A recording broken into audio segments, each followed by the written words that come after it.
Hey guys, what is happening? AnimetalViking here, and welcome to the third episode of my top 10 albums of the week. Now, obviously, for those of you who are new to this channel, this is basically a series where I give a brief countdown as to what my top 10 albums of the week are, as to, what I've been listening to this past week, and just general recommendations for you guys if you're looking for new bands to get into, or just looking to explore something that is maybe outside your comfort zone, etc., etc. So, yeah, guys, without further delay, let us begin. Okay, so this week is kind of a balanced selection of albums. The last episode was just pure metal, but I felt I needed to add a few other albums for maybe metalheads who are looking to check something that is outside of metal, but is extremely good, extremely different, and isn't your typical, horrible mainstream pop garbage. Something that is from genres that are that definitely are still thriving, have a lot going on, and stuff that is actually just soundtrack stuff, but soundtracks that really stand out, and not just for metalheads, but for people who are into that kind of music already. So yeah, let's start off with our first recommendation. So the first recommendation for this week is the soundtrack for the anime series Technolize. This soundtrack is extremely atmospheric, very experimental in a lot of ways. It's mostly electronic based, but there is a lot of traditional music elements as well. On some of the tracks, there's even a track or two done by legendary Japanese guitarist Tsuneo Imahori. For those of you who are not familiar with him, he basically was responsible for the opening theme for the anime Trigun. I believe, if I'm remembering from Digibro's video correctly, he was part of this, the jazz band that's the seatbelts that Yoko Kanno formed for the Cowboy Bebop soundtrack. He's worked with Yoko Kanno quite a lot. He's a fantastic guitarist. He's got quite a lot of range, and not only that, he does a lot of noise music, like drone noise music kind of stuff as well. And he's got a vast discography. So, but anyway, he has a couple of tracks on here that he did contributed to the soundtrack as well. But the main track on here that I love on this soundtrack is the opening theme for the series, which is Guardian Angel by Juno Reactor. If you're unfamiliar with Juno Reactor, then you might recognize his music from the Matrix movies, particularly The Matrix Reloaded and The Matrix Revolutions. Juno Reactor is one of the best electronic artists out there, and this particular song, Guardian Angel, is friggin' fantastic. It's just, there's so much going on with it, and it really helps set the tone for the Technolize anime. If you haven't watched Technolize at all, it is one of the best cyberpunk dystopian anime out there. Although, fair warning, it's not for everyone. It's an extremely nihilistic show. It deals with a lot of depressing themes and stuff. It's very dark, it's very violent, it's very morbid. So it's not your glossy, kind of cyberpunk series. The series basically shows that just how shitty human beings are when when basically there's nothing left to say. So yeah, it's an incredible show. I recommend you watch it, but the soundtrack is just fantastic. The soundtrack really fits the tone and the atmosphere of the world, really brings out the aesthetic of it, and there's just so much going on with the music. It's something that you should just listen to, let it kind of wash over you, you know, get the experience of it. And the experience is even better if you've actually watched the anime. But even if you haven't watched the anime, I highly recommend giving this a listen. There's a lot of cool stuff on the soundtrack, a lot of songs with various genre influences and stuff. It's just absolutely incredible. It's one of my favorite anime soundtracks of all time, so definitely check that out.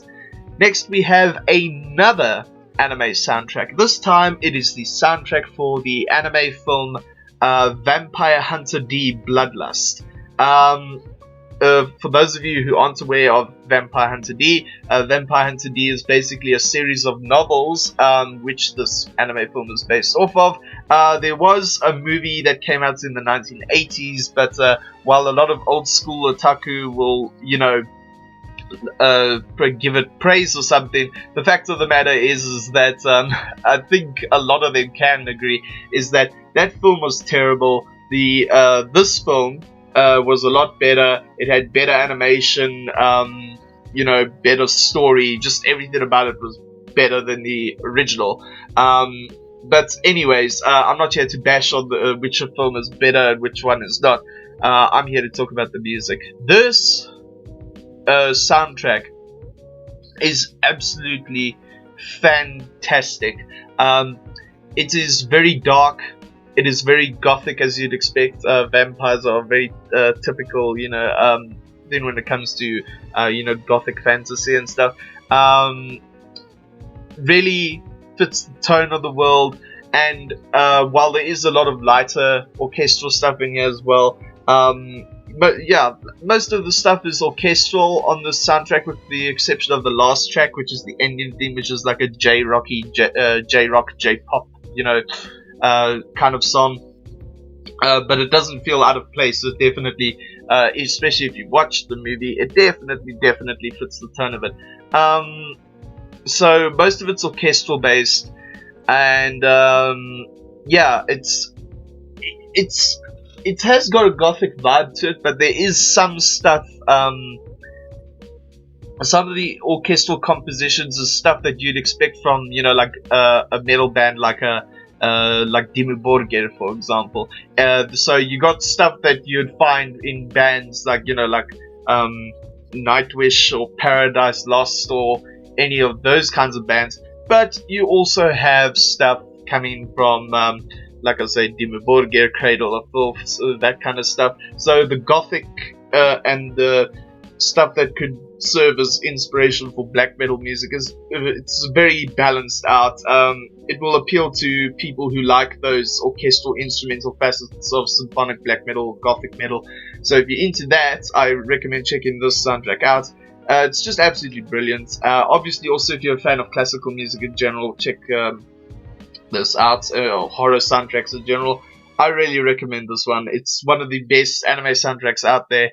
I couldn't get enough of it when I listened to it. Tracks aren't very long. I think the longest track on this soundtrack is like just a few seconds over 5 minutes. But most of the tracks are either like a few seconds long or like about 2 minutes, like just over 2 minutes long on average. But there is one particular track that goes, as I said, just slightly over 5 minutes. But it's a fairly quick listen, but for 21 tracks. But yeah, it's definitely worth your time. Definitely check this soundtrack out, and also check the movie out. I cannot recommend the movie enough. Check the movie out if you want to see some high quality animation, great action, a fantastic story. You know, just something that is awesome to watch on Halloween or something like that. Is fucking awesome movie. Go and watch Vampire Hunter D Bloodlust and go and listen to the soundtrack now. Next we have El Greco by the composer Vangelis. Now there are two albums in his discography with the same name, but the one that I'm referring to is the one that he did in the late 90s, where basically he did 10 movements, 10 tracks, 10 movements, all based on the paintings of the famous artist painter El Greco. Yeah, this album is one that I was actually raised on, grew up on, listened to a lot as a kid. Vangelis, if you're unfamiliar with his name, Vangelis is responsible for giving us the soundtracks for Blade Runner, the original Blade Runner movie, 1492 Conquest of Paradise, and I can't remember if he did the whole soundtrack or just the theme song, but the theme song for Chariots of Fire, you know, the dun dun dun dun dun dun, you know that song? That was him. That was all him. So, if you haven't heard of him before, I highly recommend this album. This album is one of his more it's one of his more underrated albums. This is an album where he basically just let himself loose and just did whatever the hell he wanted. This is one of his albums where he didn't incorporate, you know, like a whole bizarre variety of things like he usually does. This is one of his more, if you want to say, classically orientated albums.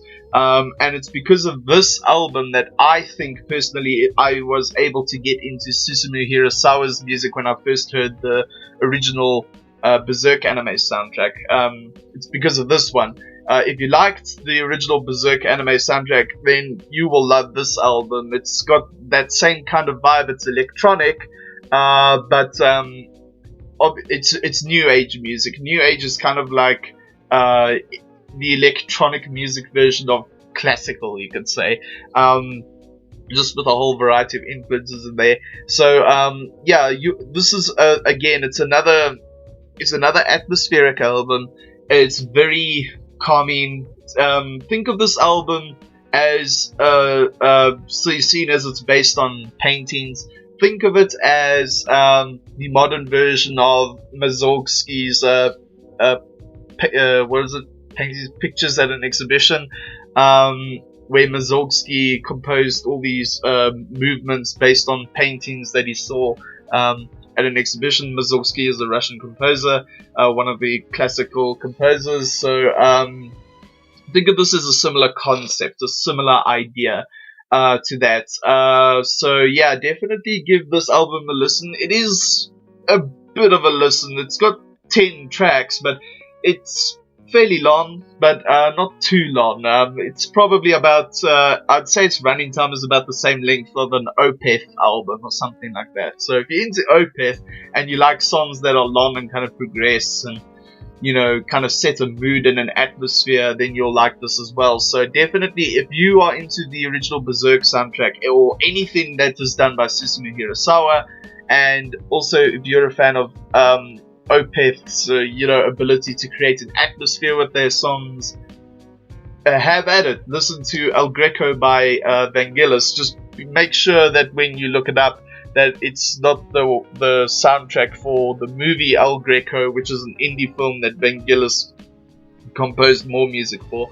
Don't listen to that one. I'm not saying don't listen to it. Check it out if you want to. But the particular one that I'm recommending is the one that he did in the 90s. The album cover shows one of El Greco's paintings. I think it's of one of the kings of Spain or something like that, with his hand over his heart, and painted in a very elongated style, because that was El Greco's painting style. It was like very elongated and stuff. So yeah, definitely check that album out. It's a childhood favorite of mine, and I still listen to it a lot to this day. It's a fantastic album, absolutely brilliant. Then next, the final recommendation with regards to non-metal stuff. Now this is well, it's not really an album, it's more an EP of anything. But this is one that I cannot stress enough that metalheads should check out, apart from the other ones. But metalheads in general tend to have this thing that, you know, all pop music is bad. And for a long time I had the same idea as well. And while it is true that 99% of modern pop music is total garbage, you really have to sift through that garbage and that repetitive stuff and whatnot to find the stuff where there is actual genuine writing, genuine emotion, meaningful lyrics, you know, stuff like that. And this is the EP Lay Your Hands on Me by Boom Boom Satellites. If you watched the video I did on the main channel, which is my top 10 anime openings of all time, you will notice that the title song off of this EP is actually my favorite anime opening of all time, because it just really spoke to me, that song. And after the flooding that happened here last year, it was a song that really kind of got me over the trauma and everything and stuff. It's a very uplifting song, and also well, the rest of the tracks are also great as well. Yeah, it's just a really emotional album. The songs, although again it's kind of poppy, this is one of Boom Boom Satellites' more pop orientated works, electronic based works. Even though again the songwriting is simplified in the sense that it's, you know, because of the genre it's not too simplified. There is a lot going on. It creates a nice you know, uplifting feeling, and at the same time there's a twinge of sadness to these songs, a twinge of melancholy, because for those of you who aren't aware of this band at all, unfortunately the frontman passed away last year, 2016. He passed away in October 2016. I think it was due to a tumor. I think it was a cancer tumor or something like that. He had a tumor in his brain, and this was the last work that the band did before deciding to call it Absolute Quits. And to me, this is definitely their best work. I mean, their other stuff is absolutely fantastic. Don't get me wrong. I'm a huge fan of Boom Boom Satellites. I especially love the stuff they did on the original Appleseed movie soundtrack, because that was my introduction to them. But no, but this I felt was definitely their best material. Very uplifting, and as I said, it has got a twinge of melancholy to it. It's got a slight sad tone to it, but overall it's just very beautiful. It's one of those really great electronic, you know, like, if you want to call it like an I don't know, electronic pop, alternative pop. I don't know if you could get such, I don't even know if you could get like subgenres of pop. I'm not a huge fan of pop music, but yeah, this is something different. This is a real experience. So if you are a metalhead, and you are watching this video, I highly recommend you check this EP out. And even if you don't check the full EP out, at least listen to the title track, Lay Your Hands on Me. The lead vocalist, he had an absolutely incredible voice. And yes, while granted it is pop music, they did use effects on his voice or whatnot. It was done in a way where it's, you know, it's necessary. It's not done in a way because he cannot sing. If you watch a lot of their live performances, if you can somehow manage to get up any clips of it, the guy can sing. So it's done, and it's not like that overbearing auto-tune. When it is done, it's done really tastefully. It's done in a way where you can, you know, if you're not a fan of it, you can at least tolerate it. But that's the main focus of it is, you know, the instrumentals and also the lyricism. The lyricism. This is one of the few Japanese artists that, you know, speak proficient English, English to a T. So the songs aren't in Japanese or are in English, as it's often known in the otaku community. So it's not that. So they're one of the few bands that do stuff in both Japanese and English. I can speak proficient English, so definitely check this one out. I'm recommending this to the metalheads in particular, but obviously if you're a fan of Boom Boom Satellites and you haven't listened to this yet, go and check it out. And also anyone who's looking for something different from, you know, the generic stuff that we get from the likes of Katy Perry and Miley Cyrus and all that crap. If you're looking for real, well thought out pop music, then definitely check this EP out. Lay Your Hands on Me by Boom Boom Satellites. Now we get into the metal stuff, which is my area of expertise.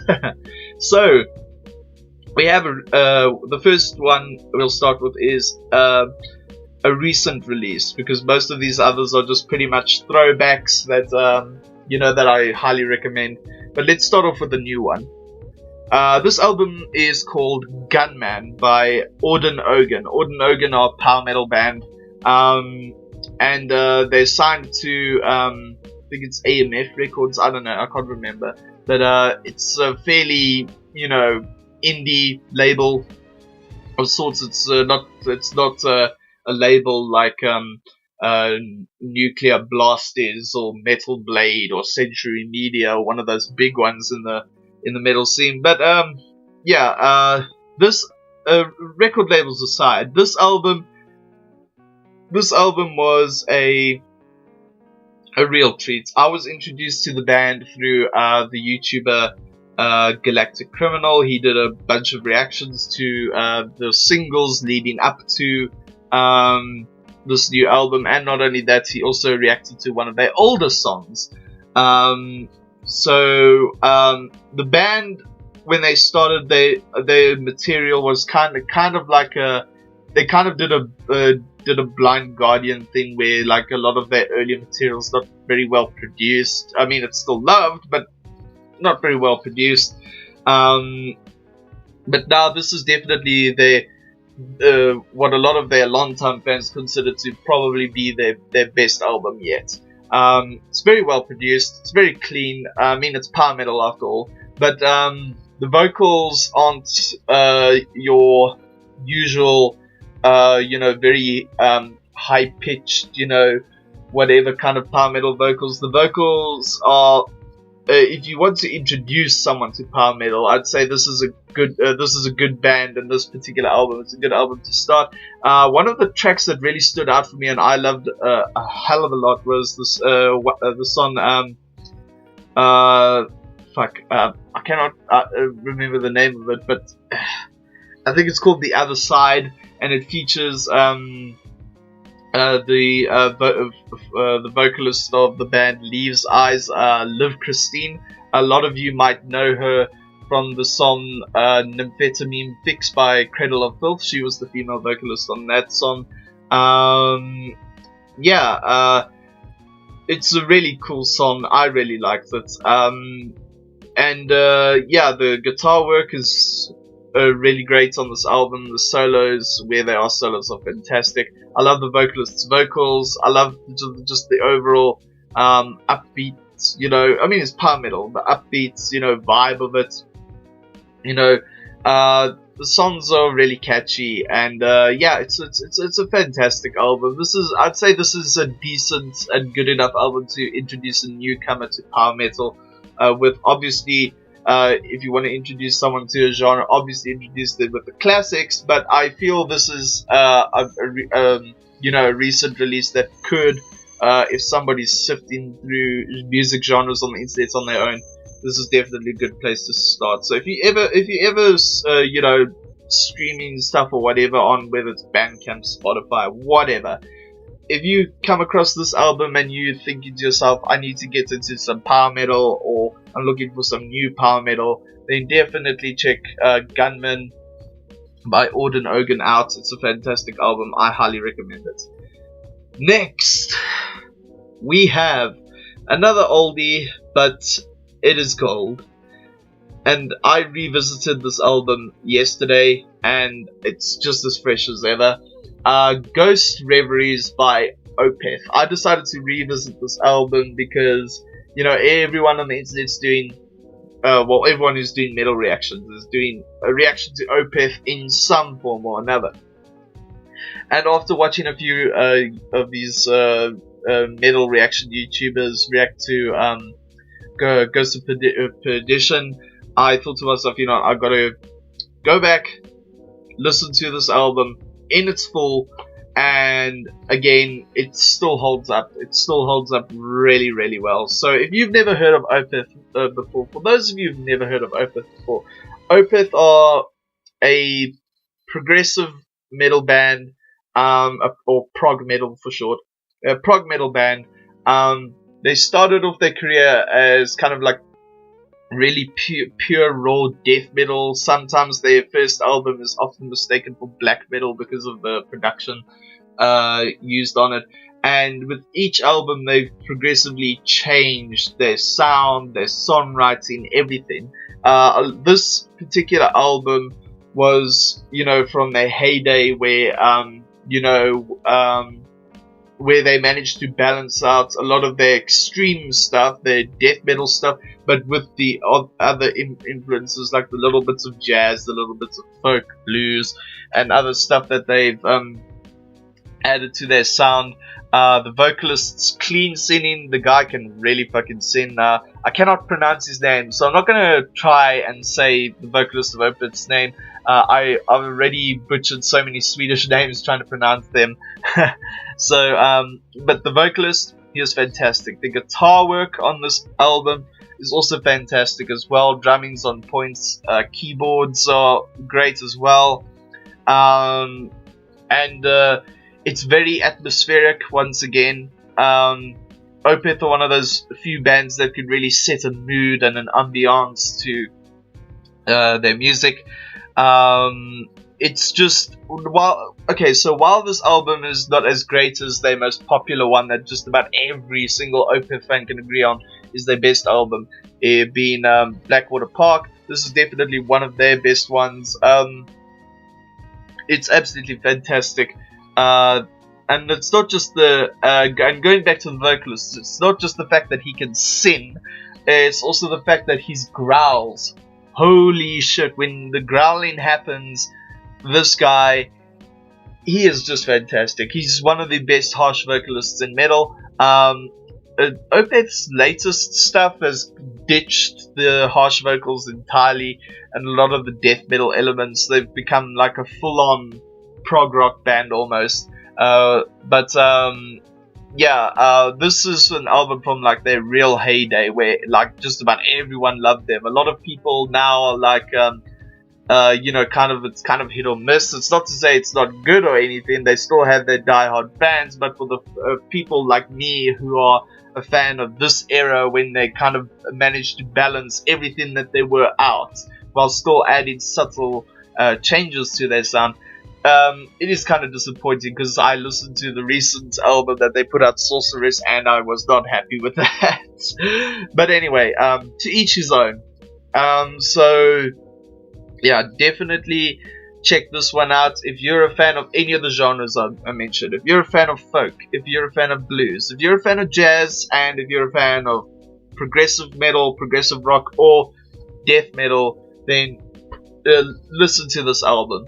It's absolutely fantastic. There are a lot of great tracks on here, especially the opening track. The opening track, Ghost of Perdition, is absolutely fantastic. But there are a whole bunch of others as well.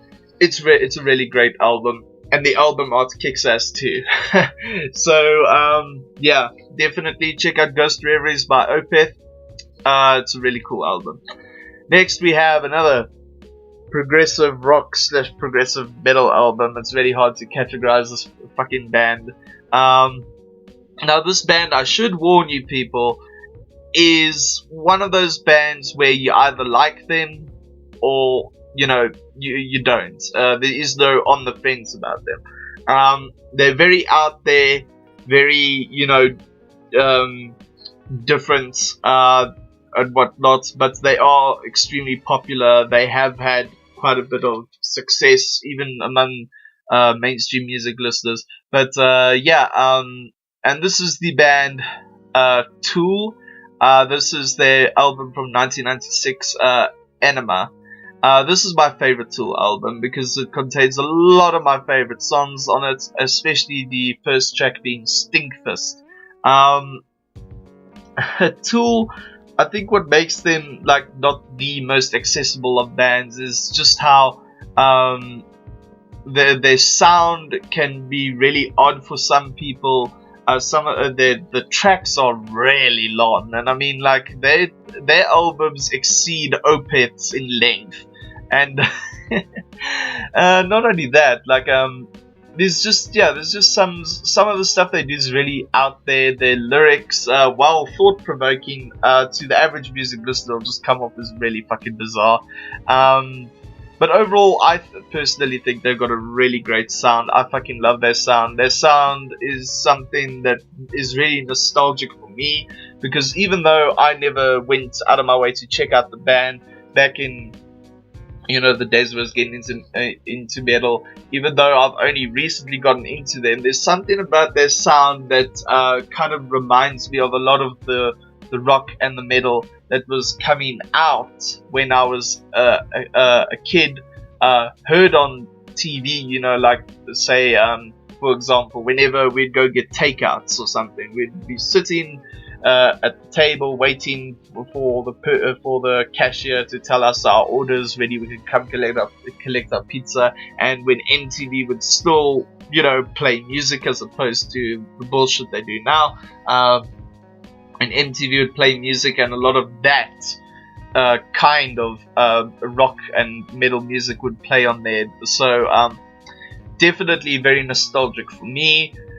And yeah, I just really love this album. It is really long, so I'd only recommend this album to you if you're into, you know, really weird out there stuff. And not only that, you know, if you're into long songs and albums.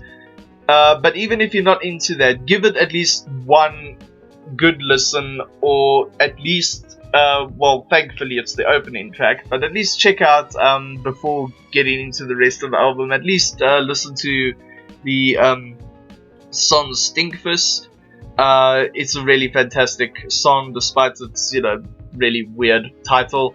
And also, if you're looking to get into this band, I know that things are different for everyone. Some people find some weird stuff fascinating. Some people will just get turned off by it. But don't introduce yourself to this band by watching the music videos first. Because as creative as they are, some people just find them really odd and weird. And also it's kind of distracting from the music. Just listen to Stinkfist first. And then if you like that, and you know, if you like the sound of it, whatever, and the song structure and everything, then carry on listening to the rest of the album.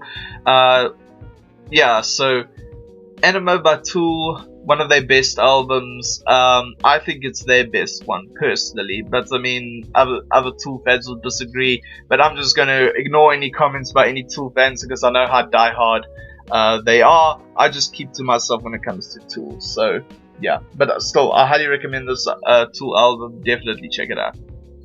Okay, so we're coming towards the end. So the third last recommendation is actually two albums. I consider it kind of one album in a sense, but it's two separate albums, and that is the Princess Ghibli project by the Princess Ghibli albums by Imaginary Flying Machines. And yes, you heard the name Ghibli in there. These two albums are basically melodic death metal covers of you know, all the songs, the theme songs and stuff that feature in Studio Ghibli's films. You know, like Spirited Away, My Neighbor Totoro, Howl's Moving Castle. You know, all the great Miyazaki movies. Now, if you are an anime fan, I do recommend you check this album out. However, if you're an anime fan who is not into metal at all and does not enjoy, you know, other people covering your favorite anime songs in genres that you particularly don't like, or, you know, aren't fond of, then I'd say avoid this one. But if you're looking to get into metal and you're an anime fan, or if you are already a metalhead and an anime fan like myself, then you will enjoy this album. Again, like I said, it's melodic death metal covers of Ghibli songs. The bands that were part of this project were the Japanese trance metal band Bloodstained Child. This project was done when Sophia was still in the band and was still their lead vocalist. Disharmonia Mundi is one of the bands involved as well. So is Rise to Fall, Distrage, Living Corpse, and Nero Argento. The two female vocalists are Sophia from Bloodstained Child, well, formerly of Bloodstained Child. She now has her own band, Season of Ghosts, but that's another video for another time. And then the other vocalist is, I've never heard of her work before, and when I tried to look her up in the past, never really found anything, but she goes by the name Yoko Hallelujah. Yeah, the two female vocalists. Sophia does most of them, but whenever Yoko Hallelujah appears, she's pretty good as well. So yeah, again, it's covers of all the theme songs. Like there's a cover of the Country Road song on there, and a whole bunch of others. Another band that was involved in this one was the band called The Stranded. They haven't released any material since their debut album, and the one song they did on one of the two albums. But they are a good band. I highly recommend you check them out. The vocalist of that band was apparently a former Tony Hawk skater. So if you're into Tony Hawk's, you might enjoy that. But yeah, no, these two albums are great. Very underrated in the melodic death metal scene. All of these bands are very underrated in the melodic death metal scene. But they are friggin' fantastic. So if you are a fan of bands like Scar Symmetry, Soilwork, In Flames, and Sonic Syndicate, any of the big melodic death metal acts, The Unguided, definitely check these two albums out. And if you're a fan of Ghibli movies as well, also check it out. These are two albums that never really got a lot of attention when they were released. So if you haven't heard of these by now, then definitely check them out. Let's see. Next, our second last recommendation is now I cannot speak French to save my fucking life, so forgive me if I butcher this. This album is L'Enfant Sauvage by the French band Gojira. Most of you should probably know. Most of you know who Gojira is, who they are. But if you haven't heard of them, they are a freaking fantastic band. It's really kind of hard to pin down what genre they are exactly. I mean, they're very, kind of death metal in sound, but the vocalist doesn't exactly have death metal style vocals. His vocals are kind of like a mix between singing and screaming. That really gruff voice kind of thing. They are very heavily influenced by Metallica with their guitar work for a lot of stuff, and we're talking like early Metallica, not Black Album onwards. We're talking like early Metallica, like stuff from And Justice for all the way back to Kill 'Em All. Very old school Metallica influence for the most part. Their drummer is fucking fantastic. Again, I love the vocalist. The vocalist is great. Their songs are in English, despite some French titles are popping up here and there in their songs or even album titles. This is one of their best albums. Definitely one of their best albums. I'd say the album that is more accessible for people who aren't into metal was last year's release, Magma. But even then, Gojira, one of those bands where their music is, it's very artsy. It's a very artsy experience. It doesn't sound like your traditional metal music. It's very different, and I kind of find this funny. Their lyrics, their lyrics I don't find funny, but I'm getting to the part that I find funny. Their lyrics deal with environmental issues, nature, stuff like that. but because their sound is kind of hard to pinpoint down, like some people call them technical death metal, some people call them progressive death metal, some people call them this, that, whatever, they somehow get coined the term eco metal. I have no idea what the fuck eco is supposed to sound like. I mean, sure, they might incorporate some tribal music elements in some songs, especially maybe some of their earlier works, but nothing when I listen to them sounds, eco per se. Like, I mean, a tree doesn't make fucking sound, neither does grass, so I don't know where the eco metal thing came from. I'm one of those people who doesn't believe, I even made a video about this a few weeks ago. I'm one of those people who doesn't believe that the lyrics of that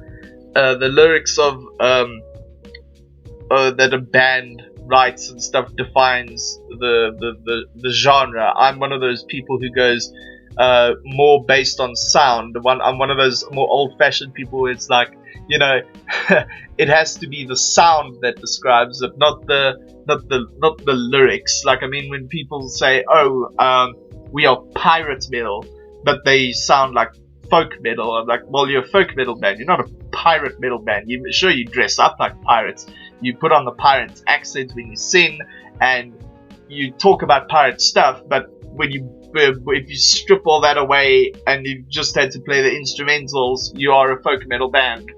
That's the only thing. I'm one of those people. Yeah, I mean, I'm not forcing that onto anyone else, but whatever. Anyway, all that aside, I have no idea what eco metal is, but that's something I always find funny about this band. But if you're looking for metal that is heavy, but not like heavy in a way that it will like put you off. If you're already a fan of Metallica and thrash, then you'll definitely enjoy this. I'm not saying this is thrash, but you can tell the Metallica elements are there. And if you are a fan of, I'm not saying, hear me out when I say this, I am not saying that the vocalist of this band sounds like Corey Taylor. I am not saying that at all. But if you are a fan of vocalists like Corey Taylor, who can make their screaming kind of sound like they're singing at the same time, then you will definitely enjoy the vocals by this band. This album is absolutely fantastic. It's a bit of a listen. Some of their songs can go over 5 minutes. It could be like 7 minutes, 8 minutes is the maximum, I'd say. But for the most part, their songs are generally average length, like 4 minutes, 3 minutes. But when they do some longer stuff, it's, again, their music's very artsy. It's very, it's an experience. You need to sit down, just listen to the whole thing, let it wash over you. Kind of like what you sometimes have to do with the band like Opeth or something, or Tool. So you just need to sit down, just listen to the full thing. So Les Fonds Sauvages, one of their best albums. And if you're looking to get into metal, but if you want to hear the more technical, progressive side of it, but kind of like ease into it instead of going to the extreme of bands like Dying Fetus or Infant Annihilate or something like that, or The Faceless, then start with this. This is a great album to dip your toes into the thing, into the scene, into the genre. And yeah, I just highly recommend it. It's absolutely fantastic. And also, if you're looking for heavy music that doesn't deal with the typical metal stuff that usually scares people off, if you're looking for something that actually has a really good message in it, yeah, all of Gojira's stuff is like that. But this album in particular, highly recommend. But if you find, in the event you don't find this one to your liking, then check out their latest album, Magma. That one's got a lot more catchier songs, especially the song Stranded. But I still recommend this one above all the others as a way to get into, not just get into this group, but get into the heavier side of metal as a whole. So yeah, definitely check out Les Fonds Sauvages by Gojira. And finally, we come to the final recommendation of the day, and this is Lamendam by Karach Angren. Karach Angren are a band from Holland, from the Netherlands. They are a symphonic black metal band, but there's something different about this band. They've kind of invented their own style of symphonic black metal. While symphonic black metal will usually sound like Emperor, Dimmu Borgir, or Cradle of Filth, these guys do it. It's so different in the sense that it's heavy, but it still manages to retain that. It's heavy and well produced, but manages to keep it kind of clean, but still at the same time manages to keep that rawness of traditional black metal, with the slightly it sounds well produced, but at the same time not. With regards to the guitars, the drumming and stuff. But in terms of synth orchestration, the orchestral elements and stuff, that stuff's obviously well produced. The well produced side of it. There's songs. This album in particular is about. Okay, Karach Angren's material all delves on. They're all concept albums, so you can't listen to the songs individually. You need to listen to the albums as a whole, because all their songs tell one big story. They all flow into one another, tell one big story. This particular album tells the story of the ghost that haunts Lamendam, which is it's an old Dutch ghost story. And if you check out the rest of Karach Angren's material, you will notice, like for example, the second album, they tell the story of the Flying Dutchman. They start off with those traditional ghost stories, and then they kind of come up with their own concepts from their third album onwards, but still, keep that same atmosphere from the likes of this album. This is music that, if you're into scary music, if you want to feel those shivers and those, the cold chill going down your spine, whatever kind of stuff when you listen to it. This is horror music for Halloween. Karach Angren are fucking fantastic at bringing out the eerie element. They really do take what they do seriously. They research a lot about these stories before making an album about them. And not only that, the way they present themselves too. They take what they do very seriously, and that's something that I really admire about them. Their music is just fantastic. If you are a fan of orchestral music, classical music, you will enjoy these guys. Also, if you're a fan of black metal and you've never heard of these guys before, if you're a fan of bands like Dimmu Borgir, Cradle of Filth, and Emperor, and even Burzum, go and listen to these guys. These guys are a potential game changer when it comes to black metal. I would not be surprised that as they continue to get fame, we will, like with a lot of bands and artists, you will start to get the copycats. At this point, I haven't encountered a band that does similar concepts and or has a similar sound to them. I have yet to come across a band like that, but this one definitely, if you want the chills, if you want to listen to something that's good for Halloween, and not just for Halloween, their albums are stuff you can listen to over and over again and still enjoy the story that's been told. It's something to follow through. It's absolutely fantastic. So check out Lamendam by Karach Angren. I recommend their whole discography, but check out this one. This is their debut release. It's probably their heaviest out of all their stuff. It's absolutely fantastic, and yeah, it's just brilliant. It's a masterpiece. Anyway, that concludes this episode for today, guys. Be sure to check these albums out. If you enjoyed them, let me know in the comments below. And even if you didn't enjoy them, just tell me which ones you enjoyed, which ones you didn't enjoy in the comments below. I love recommending stuff to you guys and hearing your feedback on them. So let me know what you thought of these albums in the comments section below. Also, if you liked this video, be sure to give it a thumbs up. Subscribe to the channel if you have not already done so, and share this video with your friends. Also, guys, you can follow me on my Facebook. You can follow me on Twitter. You can send me a friend request on my anime list. I have a subreddit now. You can follow me there. And I have a VidMe now as well, for in case these videos get taken down because of YouTube's bullshit copyright system. And also, guys, I have a Patreon. If you want to keep these channels going, if you want to keep them alive, please consider donating. There are some awesome reward tiers there.